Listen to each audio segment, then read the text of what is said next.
আসসালামু আলাইকুম, ডাক্তার আবুল বাশার আছি সাথে। গলার ভিতরে টনসিলের উপরে যে সাদা জিনিসটা দেখা যাচ্ছে, এটা হচ্ছে টনসিল স্টোন, অথবা আমরা একে টনসিলোলিথ বলি। এটা টনসিলে ব্যাকটেরিয়া, খাবারের কণা এবং মৃত কোষ এগুলো জমে এই টনসিলোলিথ বা টনসিল স্টোনটা তৈরি হয়। এটাকে স্টোন বললেও এটা কিন্তু অন্য অন্য স্টোনের মতো খুব শক্ত বা হার্ড না, হালকা হলুদ, একটু সাদাটে, নরম ভাতের মতো খুবই দুর্গন্ধযুক্ত একটা পদার্থ। কোন কোন ক্ষেত্রে এই টনসিল স্টোন বা টনসিলোলিথটা দেখা যেতে পারে? সাধারণত ক্রনিক টনসিলাইটিসের ক্ষেত্রে এটা দেখা যায়।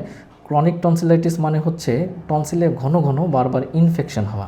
এছাড়া যদি ওরাল হাইজিন ঠিকমতো মেনটেন না করা হয়, তাহলেও এই টনসিল স্টোন বা টনসিলোলিথটা দেখা দিতে পারে। কি কি লক্ষণ থাকে সাধারণত? সবথেকে কমন লক্ষণ হচ্ছে নিঃশ্বাসে দুর্গন্ধ হওয়া।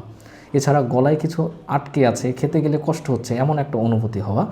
গলায় ব্যথা হওয়া, অনেক সময় এই ব্যথাটা কান পর্যন্ত চলে যেতে পারে। অনেক সময় কাশি দিলে কাশির সাথে এই হলুদ বা সাদাটে নরম ভাতের মতো দুর্গন্ধযুক্ত যে বস্তুটা, এটা অনেক সময় বের হয়ে আসতে পারে।